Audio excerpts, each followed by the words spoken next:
lot of the bodies were naked, totally. We saw that some of it was sexual in nature, directly targeted sexual violence. I heard a girl scream and ask for them to stop. Her face was on the ground and she was raped. He's dragging her by the hair and she's handcuffed behind her back and she looks terrified and her pants are blood-stained. She was naked from her waist down, bruises all over her body. קשרו אותה בנות, כולם היו ערומות. מישהו הפשיט אותם, מישהו התעלל בהן. They were using sexual violence as a tool of war, of weaponizing women. They were sent with clear instructions to rape as many, to humiliate as many. We are ready for the unthinkable possibility of pregnancies. פשוט הגוף שלך הוא פתוח לכלל. יכולים להעיר אותך באמצע הלילה ולאנוס אותך, וכל הזמן האקדח מכוון לראש. That was the first thing I feared. Being raped. Being sexually assaulted. I remember the entire time I was like thinking, okay, you knew it's gonna happen. It's really happening. It's really difficult to talk about, but it's my calling, it's my duty to come out and talk.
You're very brave to come back.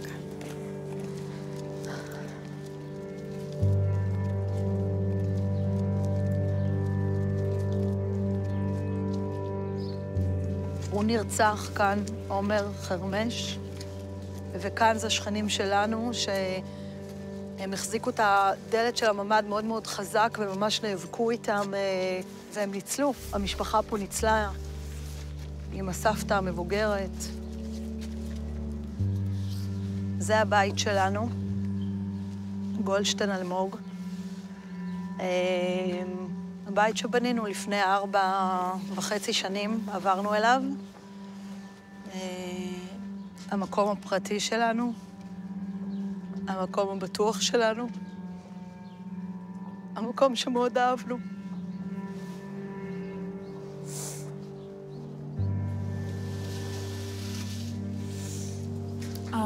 This is horrible. I'm so sorry.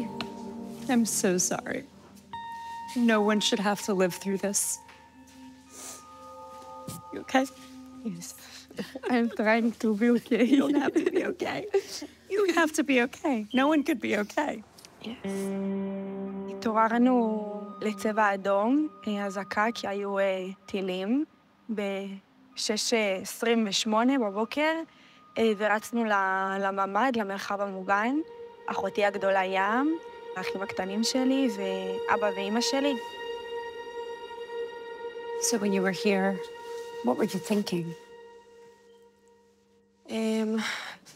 הייתי מאוד בשקט, ואז אחותי התחילה לקבל הודעות מאנשים שהיא מכירה.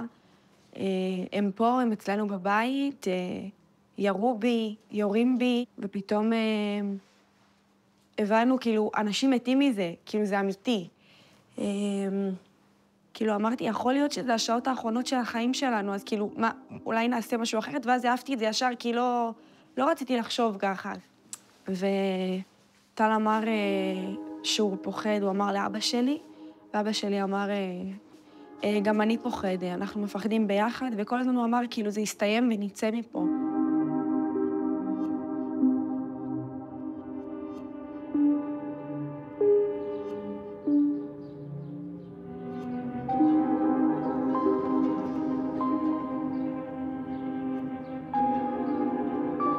So tell me about what happened here.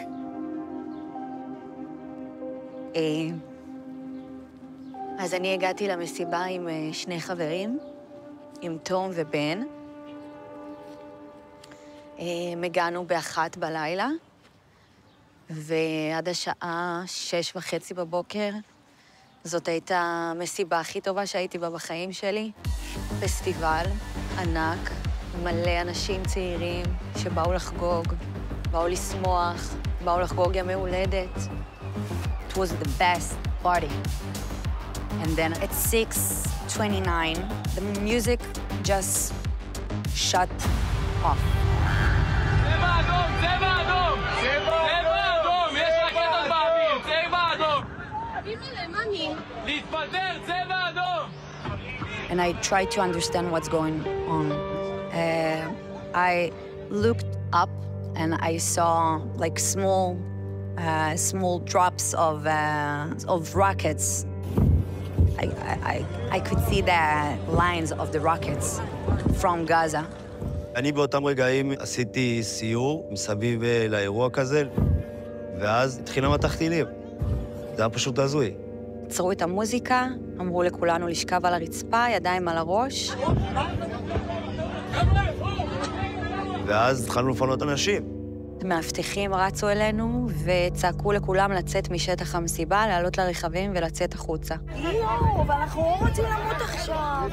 למה דווקא עכשיו? אני גמורה. אני עברתי לאזור של העצים, נו. מלא. יורים עלינו טילים באמצע המסיבה. My mother called me and asked me what's going on. I told her that I'm in a shelter. I lied to her that I'm in a shelter. אמא שלי מתקשרת אליי, אומרת לי שיש חדירה של מחבלים. עכשיו אני שומע אותה אומרת את זה, ואני אומר כאילו, ואני צוחק, אני אומר לה, כאילו, על מה מדברת? איזה חדרה של מחבלים. מנתק את השיחה, התחלנו לשמוע ירי מהכביש. ממש, טבח. We heard like, boop, boop, boop, boop, boop. It didn't stop. זה היה כמו מטווח הברווזים, 300 איש רצים, שומעים מלא צרחות, ירי מכל כיוון. מחבלים ועם מקלעים, התחילו לרדוף אחרי אנשים, לא מעניין אותם במי, במה, איך, פשוט יורים. אנשים נופלים. בשלב הזה הגוף שלי בוגד בי, ואני לא מצליחה לרוץ יותר, אז אני פשוט נשכבת על הרצפה. אני כל כך בסטרס ובחרדה, שאני אומרת לתום שפשוט ימשיך לרוץ, כי המחבלים מאחורינו, ואני כבר לא מצליחה לרוץ.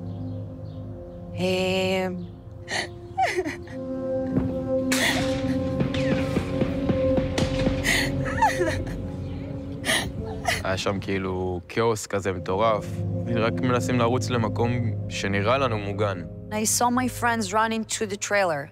I started to run. We still heard gunshots above our head. תום ממש מרים אותי מהרצפה, והחלטתי שאני רצה, גם אם זה אומר שאני מתה בדרך, אני עדה שניסיתי להציל את עצמי. אני רצה, אני מקבלת כדור לרגל, הם יורים עלינו RPG, וכל הרסיסים נכנסים לי לבטן. The booms of the rifles they're getting closer to us. We understand that we're waiting for them. It was like that. We're sitting and waiting for what will happen.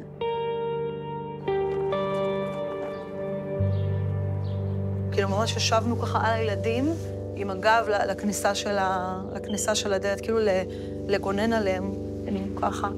ואז אנחנו שומעים צעקות, אל יהוד, אל יהוד, כאילו הם כאן, הם בבית שלנו. ואבא שלי לקח, בהחלטה האחרונה של הרגע, הוא לקח קרש מהמיטה של אחותי, והוא עמד פה בכניסה, ככה, עם הקרש. ואז הם ירו בדלת, אפשר לראות שזה גם עבר לכאן. וזהו, והם נכנסו והם ישר ירו באבא. ואני רואה אותו ככה נשימות אחרונות וידיים למעלה, וכאילו, לפני שנייה הוא ישב איתי פה, ולפני שנייה הוא... ואז כאילו, לא נפרדתי ממנו, ולא חיבקתי אותו, נשקתי אותו, וכאילו... הם מתחילים להוציא אותנו בשיירה, ואנחנו עוברים, כאילו נדב שוכב פה, ואנחנו סוג של עוברים ככה, כאילו מעליו, או מסביבו, ככה, כאילו מקיפים אותו, הוא שוכב פה. שוכב עם ידיים למעלה. ואנחנו יוצאים בשיירה, בנים ראשונים. אחר כך ים, ואז אני, ואז אמא. גל וטל יוצאים, ים באה לצאת והיא מתעלפת ונתקעת בדלת. ואני משכיבה את ים פה, ואני לוקחת מים מהכיור, ואנחנו מנסות להעיר אותה. והיא מגיבה לי קצת, היא מתעוררת, והיא מתעוררת כזה, פותחת את העיניים, ועוד פעם, והיא מתעלפת שוב, וגם זה הרגע שמישהו מהם מושך לי בשיער, ואז אני זוכרת שפשוט יצאתי. אבל קשה לי עם זה שיצאתי, וגם אמא יצאה, ואז היא חזרה והיא ראתה שים ירויה בפנים.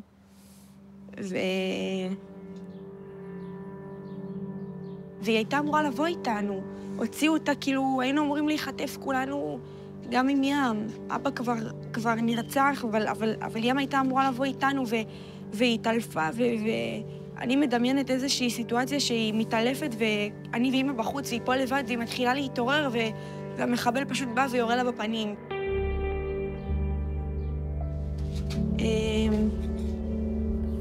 סיפור של שניות. כן, לוקח לנו הרבה זמן לדבר על זה, אבל הכל קרה. ב-11:40 זאת ההודעה האחרונה של ים, וב-11:51 כבר יש סרטון שלנו באוטו, חוצים את הגדר לעזה.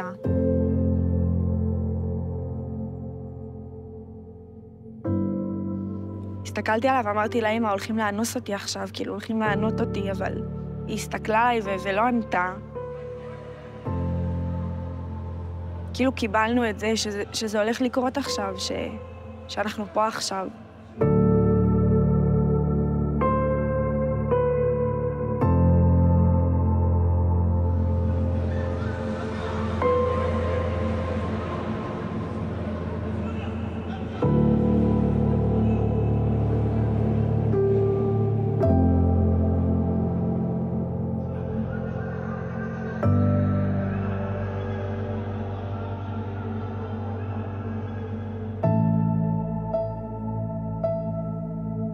There were 10 men around me. And my instinct was just to fight, to do what I can. I wanted to show them that I'm strong and that I'm not gonna go away that easily, that they're not gonna take me so easily. I'm gonna fight them.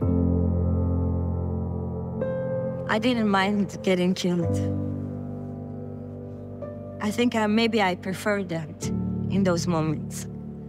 I was scared, I was really scared that they're gonna rape me there and that they're gonna drag me through Gaza streets and parade my body around.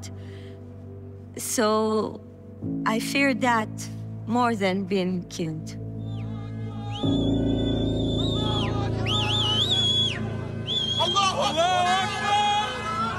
First thing you see is the terrorist drags Naama out, and her face looks terrified.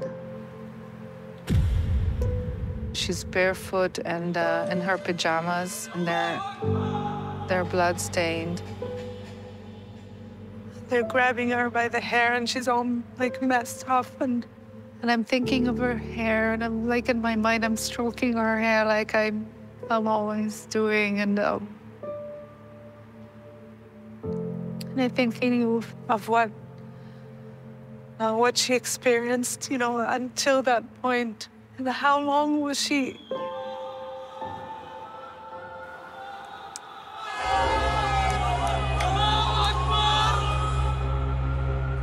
You know, maybe that's the thing with that video. That we would like to think that this couldn't be possible. That nobody would harm a young girl. But then you just see it there. They're the one who posted that video, the Hamas. אז במשך 7 שעות אני שוכבת שם פצועה, ואני מתחילה לקבל סרטונים שחמאס צילמו, ובעצם אני מבינה שהם לא הגיעו רק לרצוח. וככל שהזמן עובר ואף אחד בעצם לא מגיע לחלץ אותנו, אני מבינה שיש להם זמן לעשות מה שהם רוצים.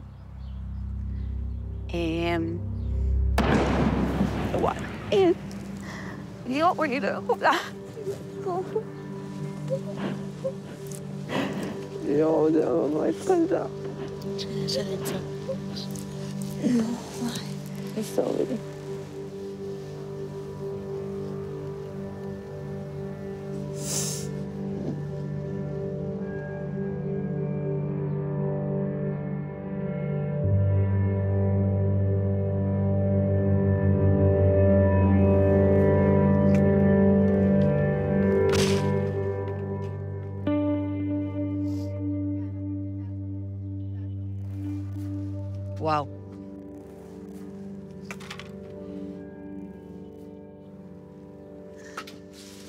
Wow. That's crazy. It's crazy.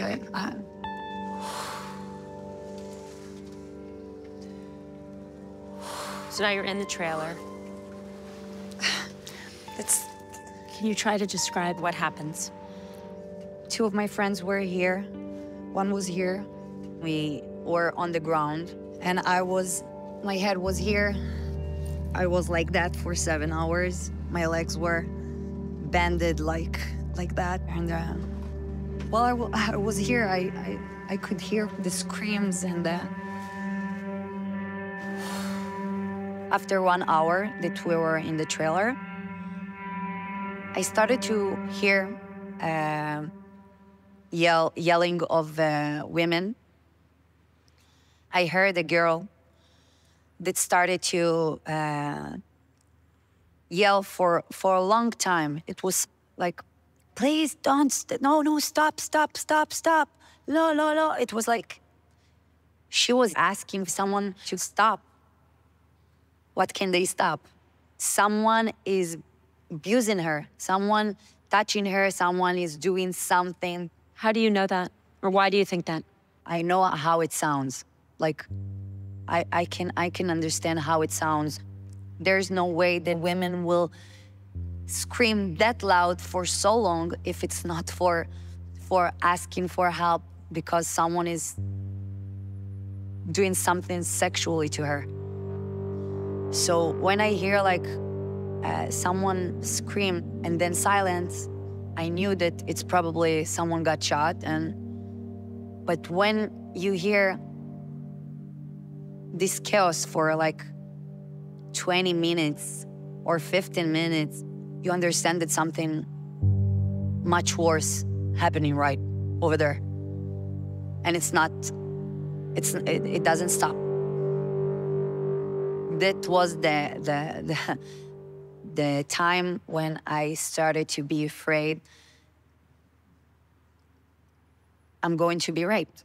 I thought about the fact that I have a piercing in an intimate place, like, and I was thinking about how can I take it off as fast as possible because they probably will rip it off. And then I'm starting to calculate what is worse, to get kidnapped or to be raped or to get shot. What's worse? What's better? I heard the girls who were yelling came from this side and also from this side. It like surrounded me. There were so many noises of women, different women, not only one. I also heard a couple. She didn't say words, like she was just screaming. And he begged for someone to leave her. I remembered that he said, "Azov ota," leave her alone. The guy was crying, I heard him. And for a long time. And how did it end? How did the screaming end in these cases? They got shot. And then silence.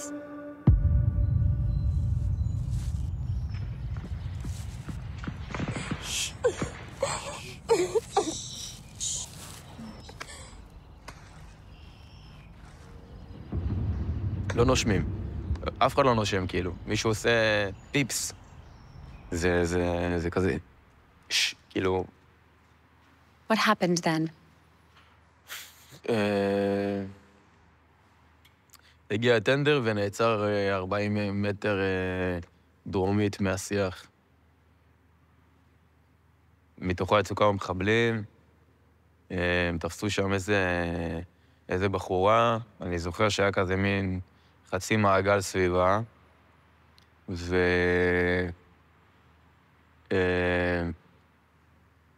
ואחד מהם, כאילו, הוא אנס אותה. אני זוכר שהמכנס שלה היה למטה, כזה עד החצי, והוא מאחוריה, וכאילו, זה היה כזה...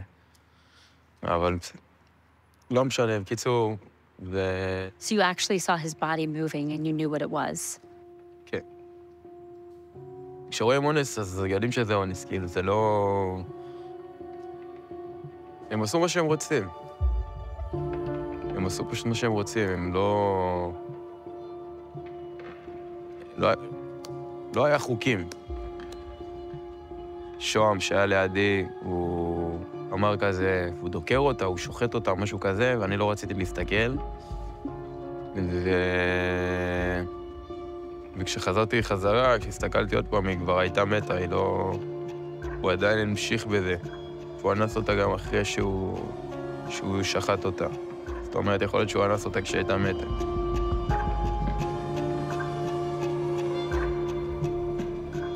What's going through your mind at that moment?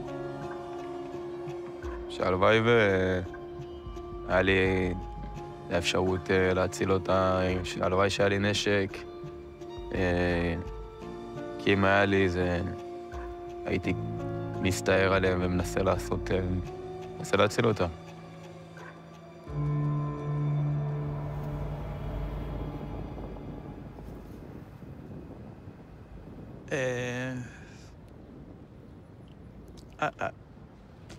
I was there that day by accident. No. Or a mission, I don't know. Maybe a mission, yes. Can you tell us what happened? Where were you the morning of October 7th? I was at my home in Kiryat Ata at the north. Something like 2.5 hours to be here, turn on the TV. And the first picture I saw that it was the tender of the Hamas terrorist in Sderot. And I said, okay, stop. You must do something. I just took my gun. I took my car, start drive to Reim. Where did you tell your wife you were going? I lied. משטרה צה"ל! משטרה צה"ל! מי שמה בפנים? מי בפנים? ריק. I don't know why I took my phone. משטרה צה"ל! יש פצועים! מישהו! יש לי פה הרוגים. 1, 2, 3, 4, 5 הרוגים. יש לי פה שוטרת. יש לי שוטרת הרוגה פה. יש בפנים. אוי, פחות. אוי ואבוי. יש פה מישהו עם סימן חיים. שייתן לנו סימן חיים. If even one will raise his hand. שום סימן חיים? מישהו, בבקשה.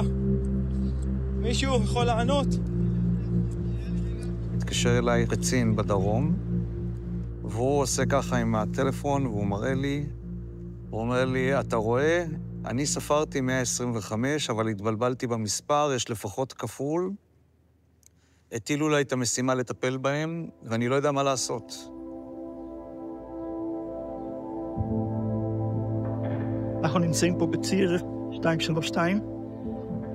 כל הכביש הזה מלא ברכבים, חלקם שרופים וחלקם לא שרופים, אנשים ללא רוח חיים צעירים שרצחו אותם בדם קר על ידי ירי.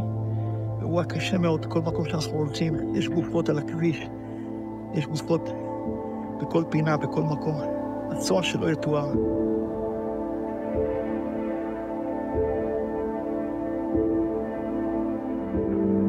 We are trained to collect hearts or even bodies in hard situations. Now, we go around the world to help. Hundreds of bodies I dealt with. I don't have words to explain what we saw.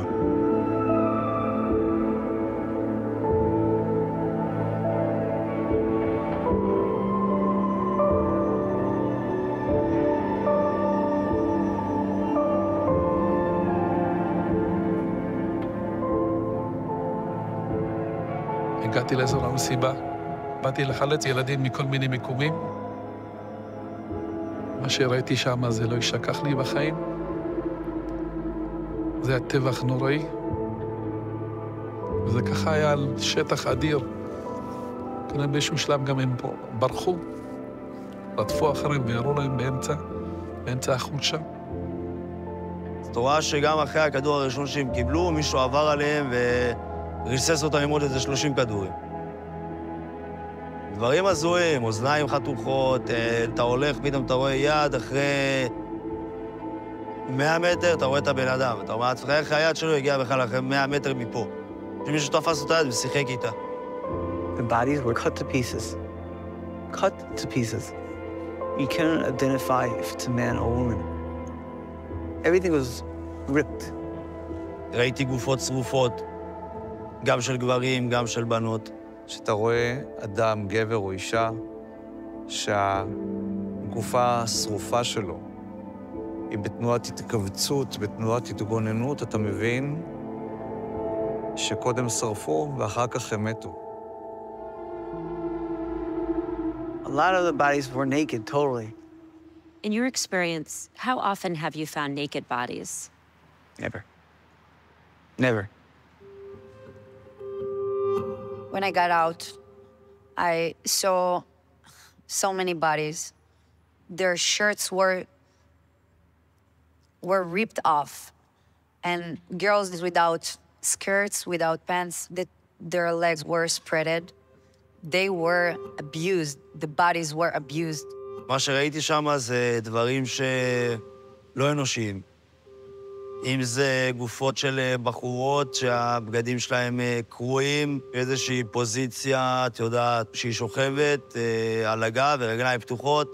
היה גם איזה אחת שאת רואה ממש על פגה של אוטו, מכופפת עם מכנס למטה. אתה רואה גופה של בחורה עם בגדים קרועים ועם איברים כרותים כאילו. אז אתה אומר לעצמך, מה, גם אנסו אותה וגם שחטו אותה וגם ביטרו אותה, מה עוד יכולים לעשות לבן אדם, כאילו?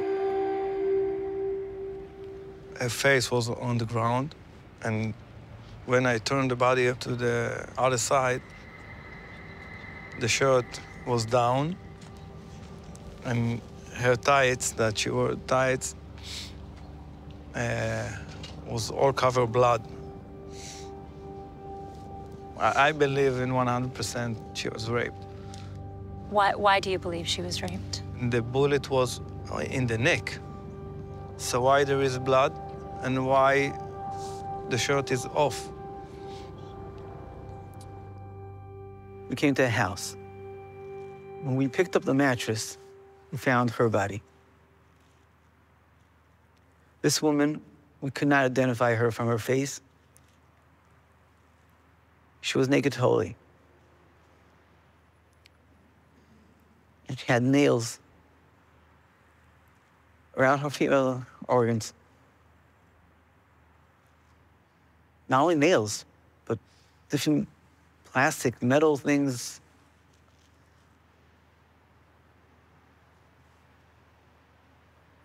She's a woman that's so you can do whatever you want. Why? Because she's softer or... כשאתה רואה אישה ועוד אישה ועוד אישה שהסימני פגיעה בהם במפסע, אתה מבין שזה לא משהו שנעשה באקראי.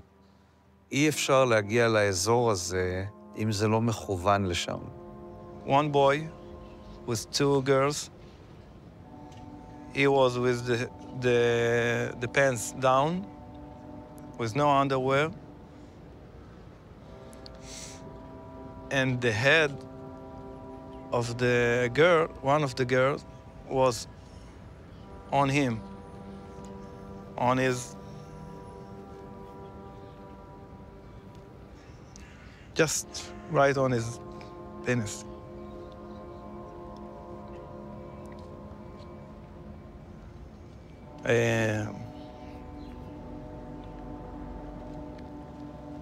I just can't move on. It's difficult.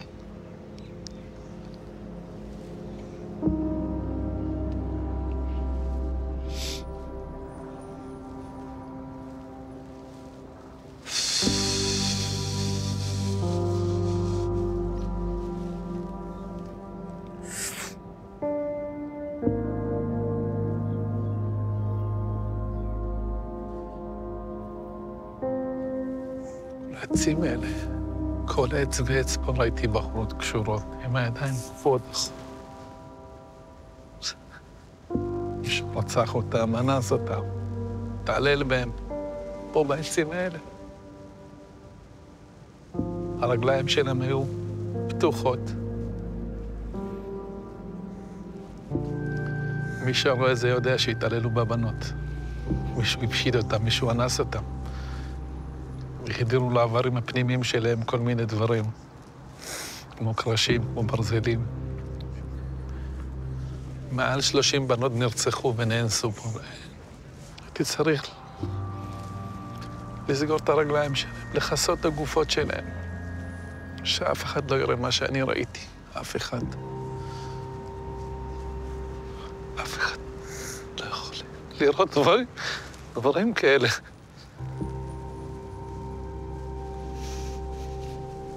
It's okay. זה מישהו שבא לעשות בך כמה סוגי דברים. אם אין לו זמן, אז זה רק להרוג אותך. אם יש לו קצת זמן, הוא ישסף את הגרון. ואם יש לו יותר זמן, הוא יחתוך איברים. ואם יש לו עוד יותר זמן, הוא גם יפגע ויחלל, בפרט אם זאת אישה, הוא יחלל את הגוף שלה, לא בשביל הנאה, אלא בשביל ההשפלה. ואת זה מה שראינו. If it's okay, I'd like to see some of what you saw.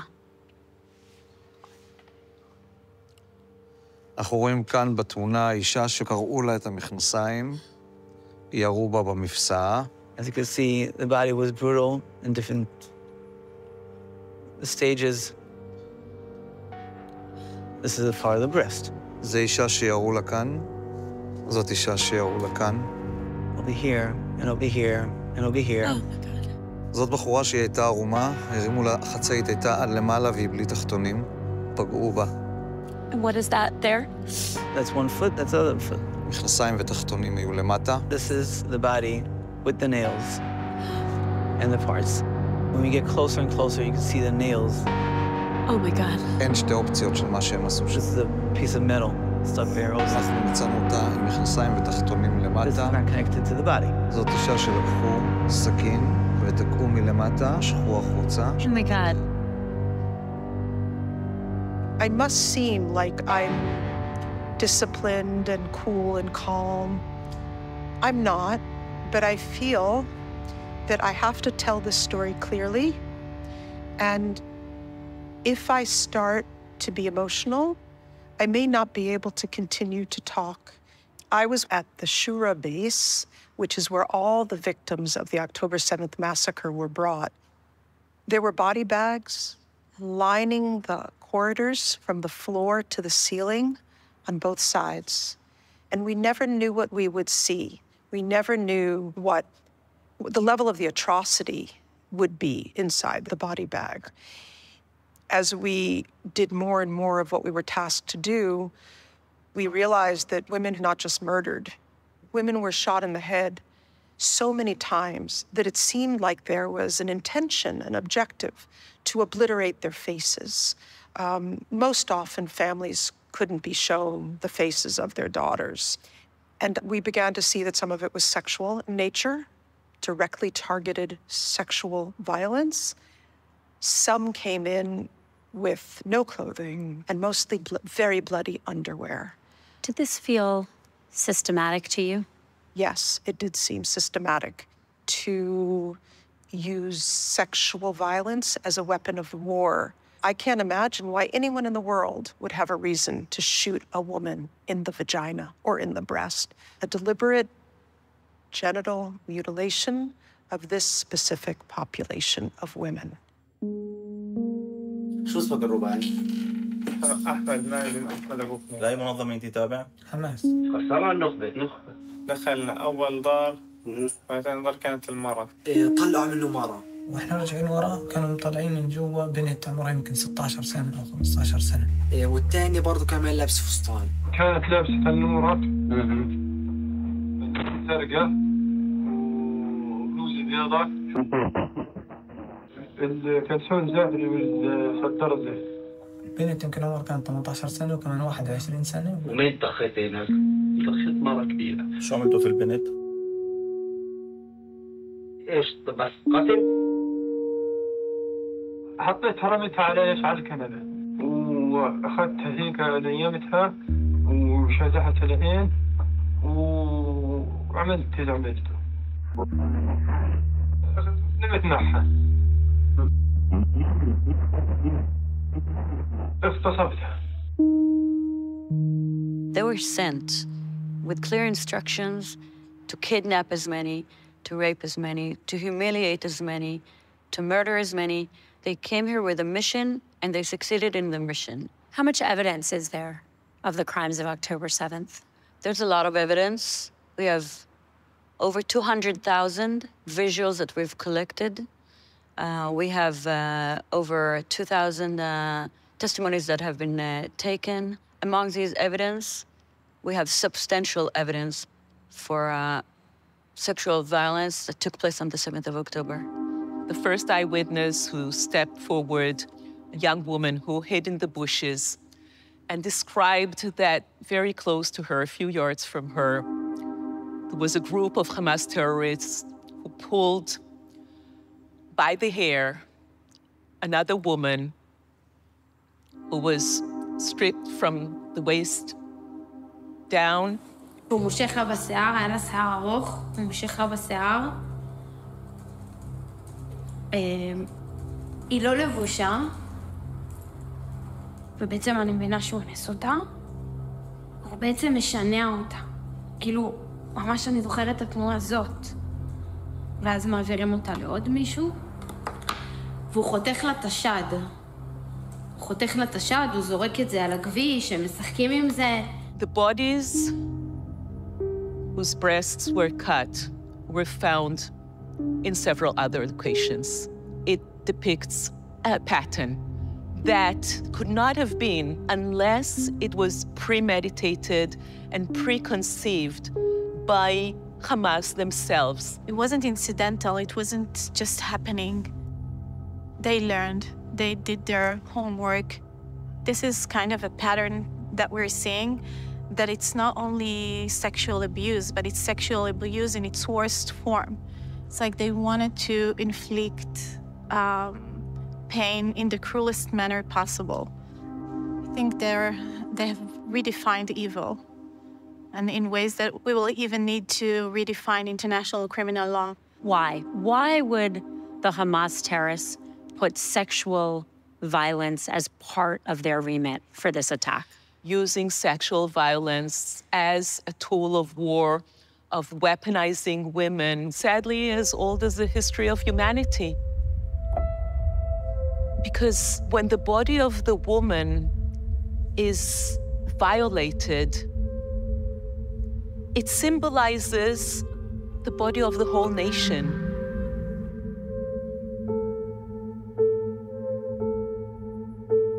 While I was in Gaza, I was chained for 3 weeks. I was kept in a really dark room without being able to move. And whenever I needed to go and use the bathroom, I needed to ask for permission.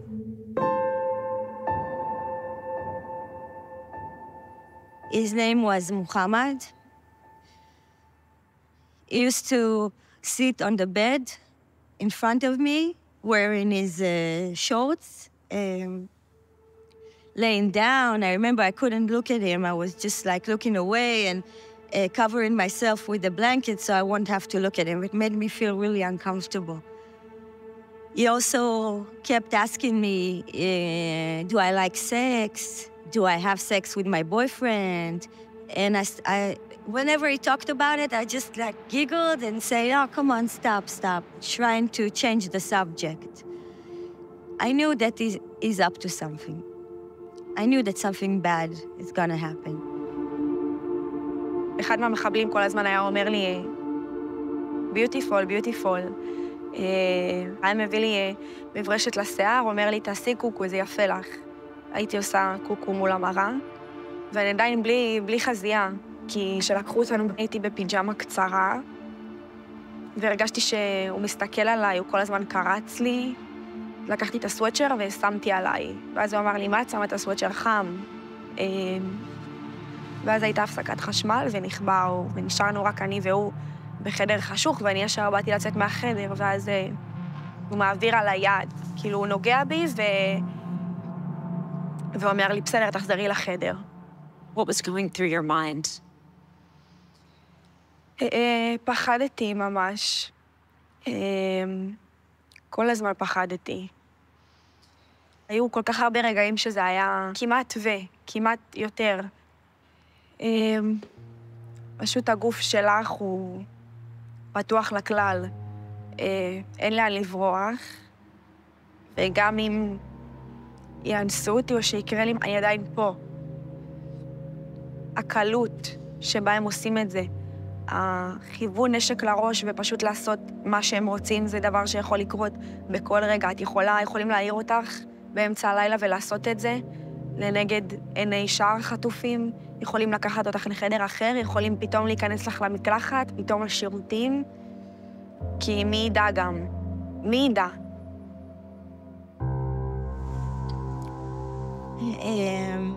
So one day, Muhammad came and gave me women's sanitary pads. He said, dam. When you get your period, after that, you'll take a shower and you'll wash your clothes. And he kept repeating that every couple of times a day. That immediately made me feel creepy. I felt really scared, like I knew that something is about to happen. And the period was just for one day, but I fooled him to think that the period is continuing. So I remember going to the toilet, folding the pads really tight so he won't see that there's no blood. So I did it for about a week until I could not lie anymore. And he said, oh, come on, go take a shower. I told him, no, I don't want to. The water is cold. I don't want to take a shower. Please, I don't want to take a shower. And he said, no, don't worry. Don't worry. He untied me and took me to the kitchen and showed me a pot sitting on the stove. And I remember thinking, now is the moment.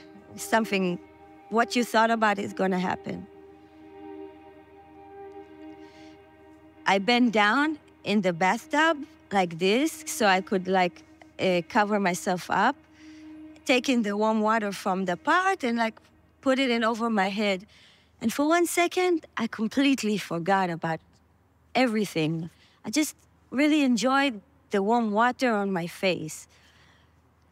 And then I remember hearing him saying, quickly, Amit, quickly. And then I remember I turned around. He was standing with his gun, and the gun was pointed out at me. and he was huffing and breathing heavily, and he had a face like a monster, like a beast, like this. So I stood up and held a blanket, a small blanket, to cover myself, and he came towards me and just pointed the gun really hard at my forehead, screaming at me, take it off, and punching me until I could not hold the towel anymore. And he started touching me, and I resisted, and then he dragged me to the bedroom. And then he forced me to commit a sexual act on him. And I remember the entire time I was like thinking, Amit, okay, you knew it's gonna happen. It's really happening. I said to myself, okay, you can handle this. You just want to survive. You need to survive. Your mom, your family is waiting. I just concentrated on that instead of what's really going on. And when he was finished, he went to clean himself up. I got dressed, covered myself up, and I was crying. He came in and he told me, I'm good, Amit, right? I'm good? No, I'm no good. No, I'm good. I'm your friend, right? I remember I could not look at him. I looked away. And then he got really mad. He closed the door, and I was in that room in complete darkness. Then he came in again and asked me, food? Food? I'm good, right? I'm good. Food? And I realized that if I say no, he's gonna punish me again. So I said, yeah, food. And that's the worst part, that I'm completely dependent on him, completely dependent on the guy who just forced me to do what he forced me to do. Of the girls you met, the hostages, how many experienced these sexual advances? כמעט, כאילו חצי מהן חוו התעללות מינית והתעללות פיזית, ועדיין נמצאות שם ועדיין חיות עם האונס שלהן.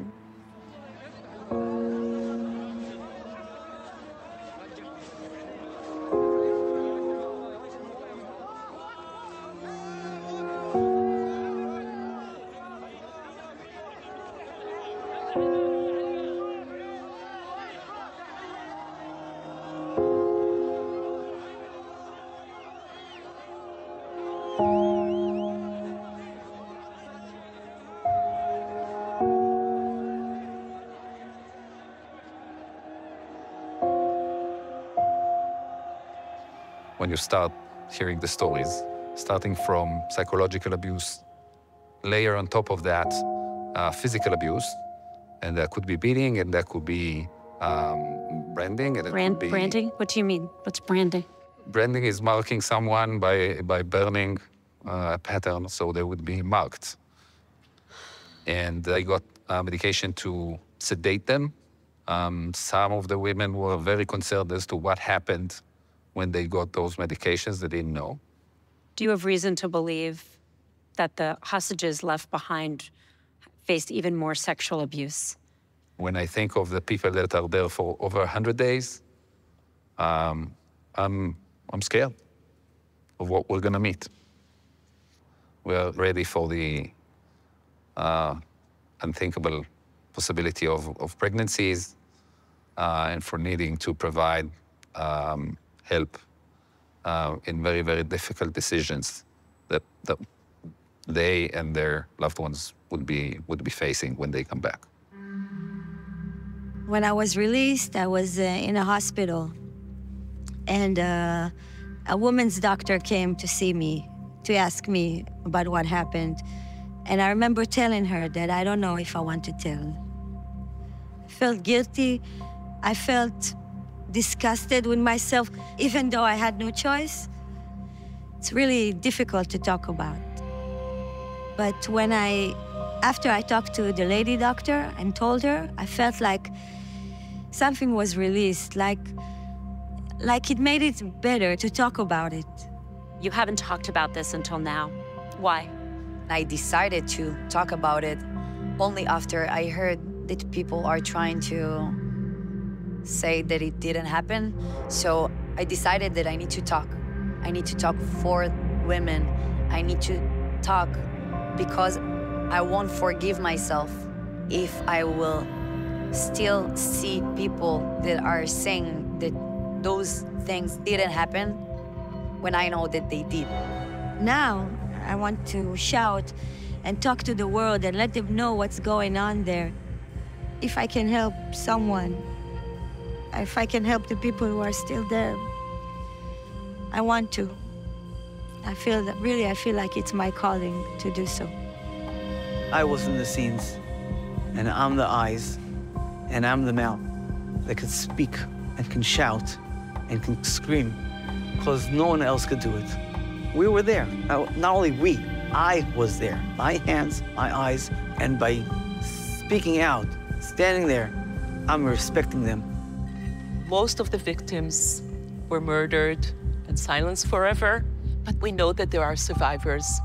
And it will take a very long time before they speak out, if ever they speak out.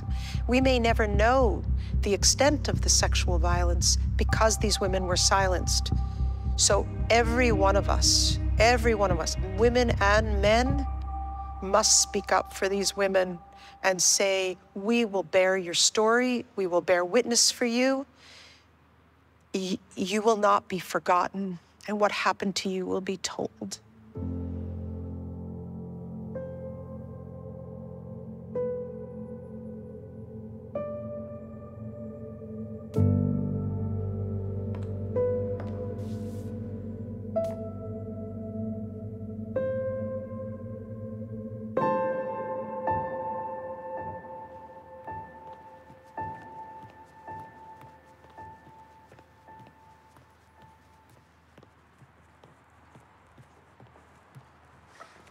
So we're almost done shooting.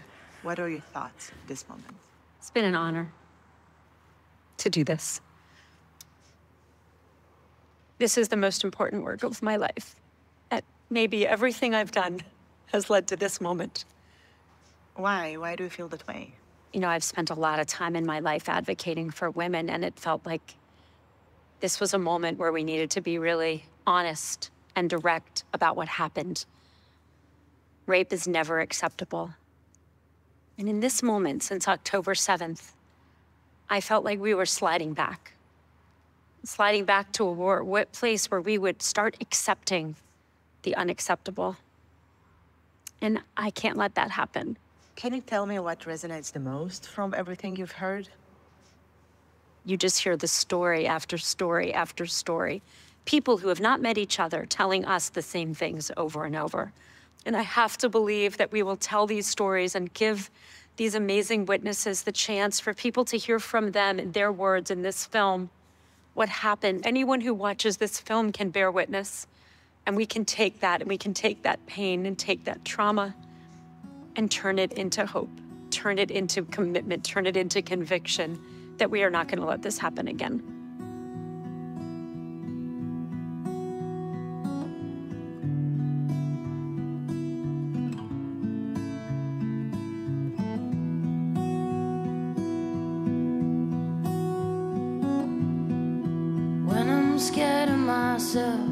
I can't make a sound, and if I'm trying to talk, my head meets the ground. I'm laying right there, chained and unarmed.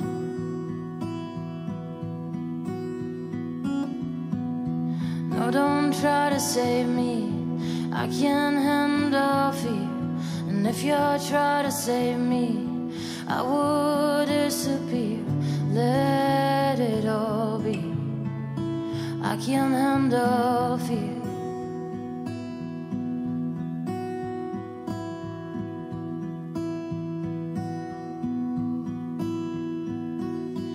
I wanna be reborn. I wanna be reborn.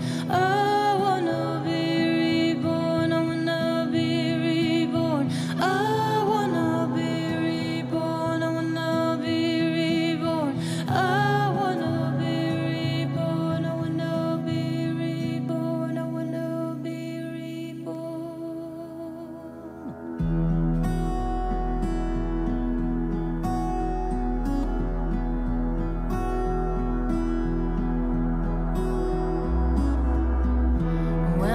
getting darker.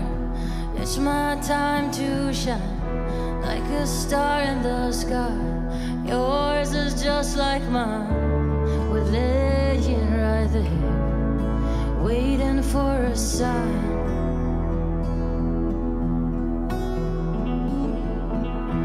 No, don't try to save me, 'cause I can't handle fear. Water falls around me, this time it's not